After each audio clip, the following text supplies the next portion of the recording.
大家好，我是刘晨，我现在在中国上海华东师范大学，很开心今天能在这个特殊的平台和大家见面。今天我们来聊一聊中国的传统服饰。Hello there, I am Chen from East China Normal University, Shanghai. I am very happy that we have the chance to meet online with this special forum. Hope we can have a fun time and learn something together at the same time. Today we are going to talk about Chinese traditional clothing. How do you like the clothes they wear? The name of these clothes is Hanfu. China and Chinese are two big concepts, as there are 56 races in China. Han race is the most populous race, which takes up almost 92% of the population of China. I am Han race too, so I am very happy to introduce the traditional clothing of Han race, which is Hanfu. 请跟我读 Please read after me. Hanfu. Hanfu. Good. So these are different kinds of Hanfu.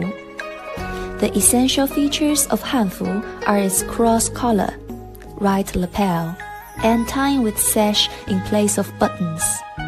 And flat pattern cutting makes the clothes wide and loose.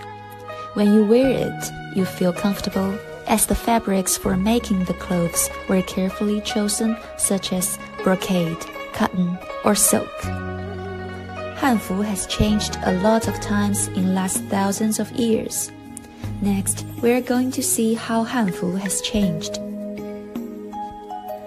When we talk about the history of Hanfu, we have to talk about the history of China first, because they're connected very closely. Before the introduction of Chinese history, I am curious about what Chinese history do you know about? Like the first emperor and the three kingdoms, which we have heard a lot in video games, and also like Tang Dynasty and Qing Dynasty. They are quite important dynasties in Chinese history as well. Okay, let's go and see a brief introduction of Chinese history. These are the important dynasties in Chinese history.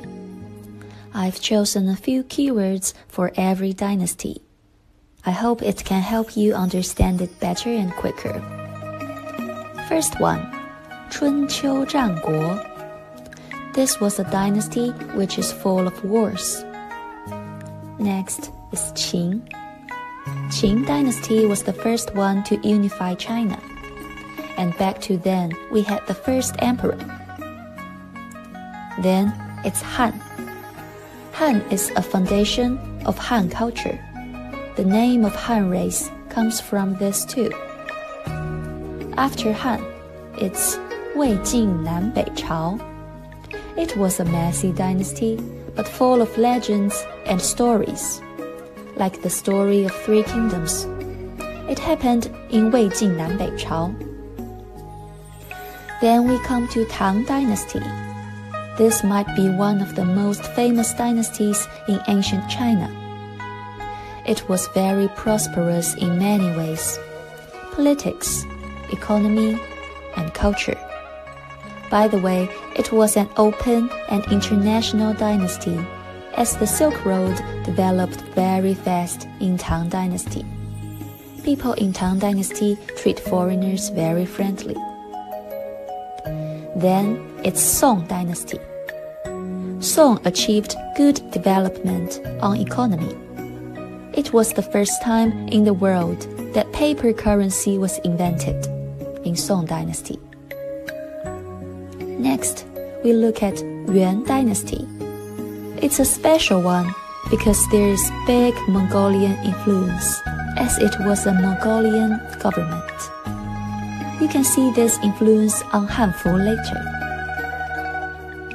Ming and Qing are the last two dynasties in Chinese history. If we say Tang Dynasty was very open and international, Then Ming and Qing were just opposite, very not open and not international. The last emperor was in Qing dynasty. After knowing something about Chinese history, I have a few questions for you. 1. Which dynasty was the first emperor in? 2. Which dynasty was very open and international? 3. What is the last dynasty in China? Guess you must have figured it out. Next, let's take a look of Hanfu history. In 春秋战国, people were wearing clothes like this. There's only one piece, so the upper half and bottom half are connected. A big characteristic of Hanfu is that the sleeves are usually big. These are the Hanfu of Qing dynasty. Guess what color did people of Qing dynasty like? You're right, red and black. Qing people like red and black very much. They think these two colors are noble, especially black. It's emperor's favorite. Now we come to Han dynasty. There are two pieces of clothes now, the upper part and the bottom dress. Its development. Next, 魏晋南北朝. Back to then, people prefer light designs. So take a look of the triangle stuff on their Hanfu. Do they look like bird's feather? It's a special design.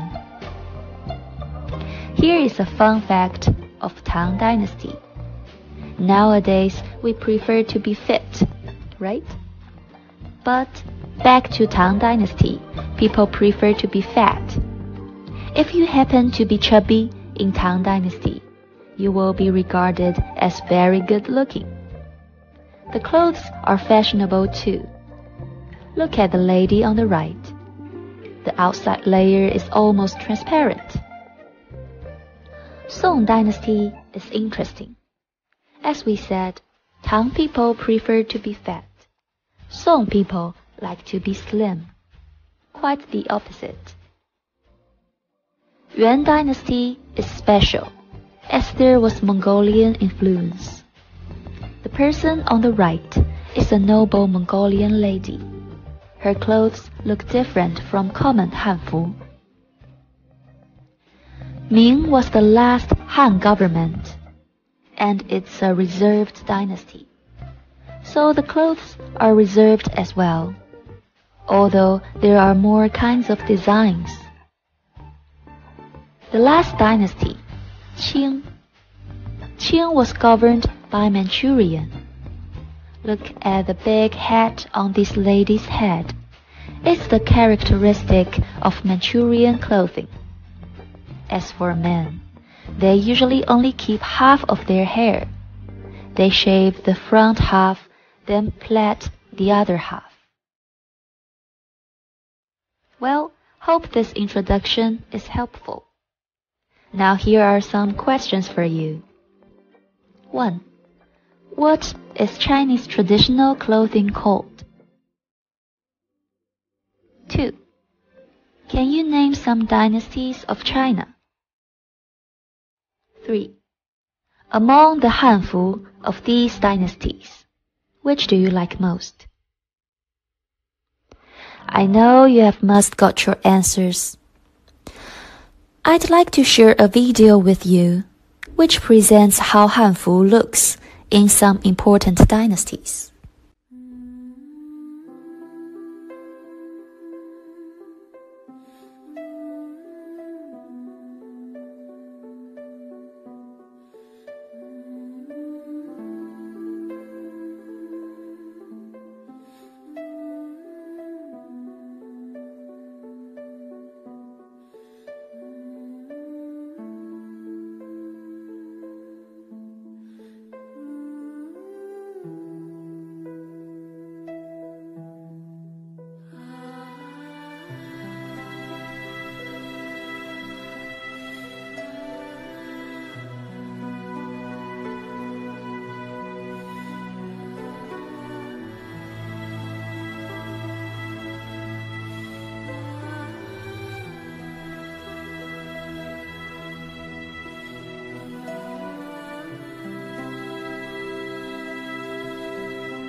After watching this, do you wonder if Hanfu only exists in history? Let me guess what you are wearing today. Suits and ties are formal. T-shirts and jeans are casual style. A fancy dress could be festive. But those choices are all too common for most people. Look at what these young people wear in everyday life. In China, now every day, on the street or in the park, Hanfu can be seen time and time again. Although the revival of the tradition clothing has been a trend for some years, it still looks very unique whenever it is worn. For young people in China, the frequency and occasions for wearing Hanfu depend more on personal preferences, rather than rigidly following an ancient rule. Many fans of Hanfu even choose to wear Hanfu as their everyday clothing. Let's take a look of how it is like to wear Hanfu in daily life.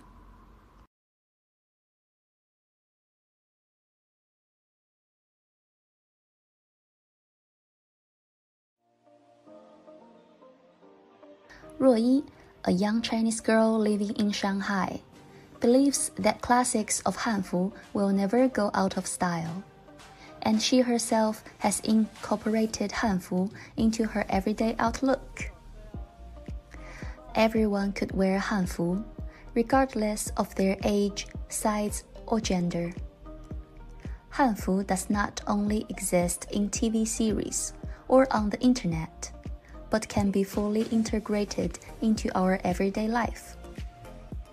The Hanfu is not a niche market or a fad anymore, but an emergent trend entering mainstream fashion and chased by an increasing number of young Chinese. During the last few years, young Chinese have elevated Hanfu from a niche hobby to a generation's tool of Chinese cultural expression, while transforming it into a consumer market of 400 million people.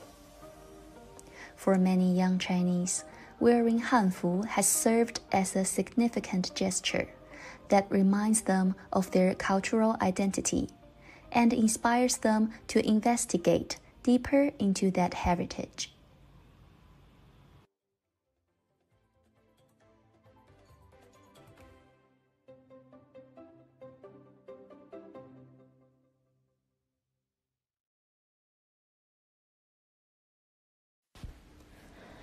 It was very impressed to see people trying to bring old clothes back to life. Usually, when you wear Hanfu, there should be some accessories, like lantern, jade, or just folding fan. So next we're going to make a Hanfu accessory, Chinese folding fan. Here are the materials we need. One side colored paper. It will look prettier and be easier to make it with one side colored paper, so I recommend this. String with tassel. If you can't find it, it's fine, just skip this step later. Glue or double-sided tape. Lastly, your hands. Here we go!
Well, time-wise, our class is about to finish. I hope you enjoyed it and had a good time. Hope we can see each other in China one day, and by then, I will give you a big welcome. Thanks for watching. Let's say goodbye in a traditional Chinese way. 再见. See you.